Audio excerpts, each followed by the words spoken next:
Welcome back. Well, over 400,000 children are currently in foster care in the United States, according to the most recent federal data. It's exactly why foster parents are so needed right now. It can be a big step, but one thing is definitely worth it. So join us now to talk about fostering. We've got the good friend of the show and Mrs. International 2020, Ashley Ray, as well as Mrs. Red River Valley International 2020, Melissa Ernst. To both you guys, welcome to the show. Happy Monday. Thank you, Chris. Happy Monday. I love you guys said that exactly together almost. That was perfect. So, Ashley Ray, we'll start with you. Remind us a little bit more about the Be a Foster movement. Yes, so the Be a Foster movement was launched last year by my husband and I in an effort to just really create conversation and understanding around the undeniable impacts of foster care and the increasing need for loving foster families. And one way that we do that is by partnering with or collaborating with helping to develop different groups, organizations, initiatives, both local and national. And our newest collaboration that we're doing, which is why she's here with me today, is with a new initiative that Melissa is launching called Foster Your Community. It's a new local, but hopefully national initiative that we have helped her develop and are now championing right alongside of her. So Melissa, share obviously about that, but if you would too, just a little bit about your story and why foster parenting or foster care is important to you. Sure. My family and I have been a foster family for just over 2 years now.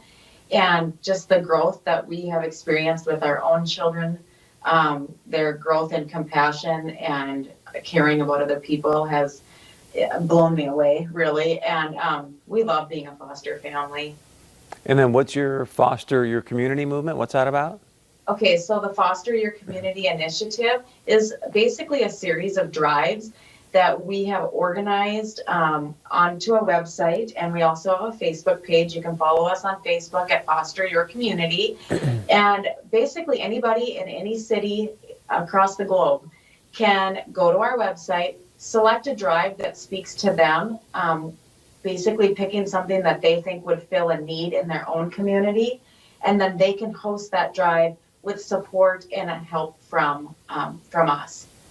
And I know you got one coming up in Grand Forks. We'll touch on that in a moment. But Melissa, Okay. something that you said that jumped out was you said, hey, being a foster family has really built compassion for my kids. So I'm curious, tell us more about that and what has foster parenting done for you? Sure. So my girls, my biological girls, Haley and Hillary, are a senior and a junior this year. So almost 18 and 16. And we've been at this for 2 years. And I have seen them grow from, every teenager can be, not that my girls were selfish, but every teenager can be somewhat selfish. They think about themselves a lot.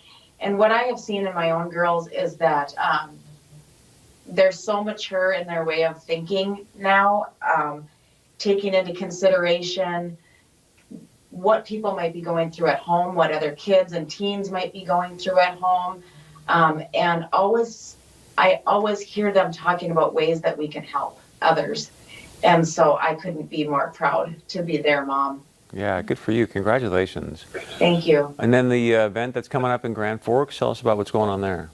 Yes, so our first drive that we're hosting for the Foster Your Community initiative is called the First Night Comfort Kit Drive. So the idea came from basically kids come into care oftentimes in the evening around supper time or when the foster parents get off work. There's not usually time to stop and pick up supplies. It's hurry up and get to the pickup place, pick up the children, and get them home and try to make them as comfortable as you can. And they often come with just the clothes on their backs. And so our goal with this drive is to show gratitude for all that we have been given by supporting kids coming into foster care on that first night. Ashley Ray, can you speak more to that? I think a lot of people don't realize what Melissa just said. So you are picking up these foster kids and they are there and they basically got the clothes on their backs and that's about it, huh? Yeah, a lot of times children like Melissa said, they come into care a lot of times in the evening, and they are then placed into a foster family. And most of them have nothing but what they are wearing, which is mixed match clothing that are usually kind of stained and dirty. And they don't have the supplies to get them through that first night. And as foster families, we don't always know the age of the children that we're going to be welcoming into our home. And so being able to provide them with a pair of pajamas and socks and underwear and a toothbrush and a toothpaste, not only to help support the foster family in that first night, but to provide comfort to that child when they're, something personal for them. So you're not going and maybe rummaging through a box of used clothes or pulling clothes out of your children's drawers.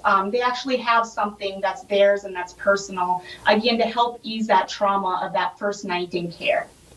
So when you say you typically get them in the evening, I mean, does your phone just ring and they're like, hey, we need you to show up somewhere? Or how does it work? Yeah, basically, when a child is pulled out, they're usually put into like an emergency care. So it's a foster family that takes in children for the first few hours until a caseworker can identify a foster family that they're going to be placed with maybe more long term. But that is what happens. You get a call and it says, this is the child that we have or children. These are the ages.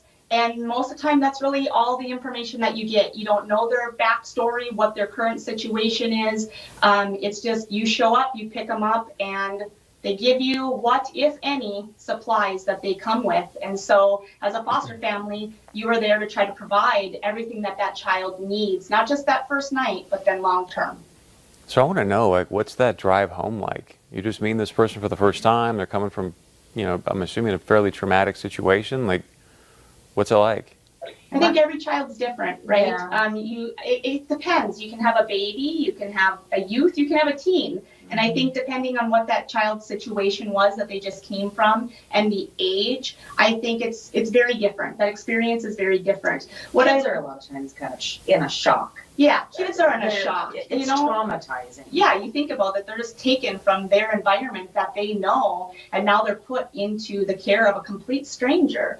And what I love about this initiative is these drives support all areas of the foster community. So it supports the children. There's drives that support the children. There's drives that support the foster families. And then there's even drives that support the at-risk families. So helping to prevent children from coming into foster care in the first place.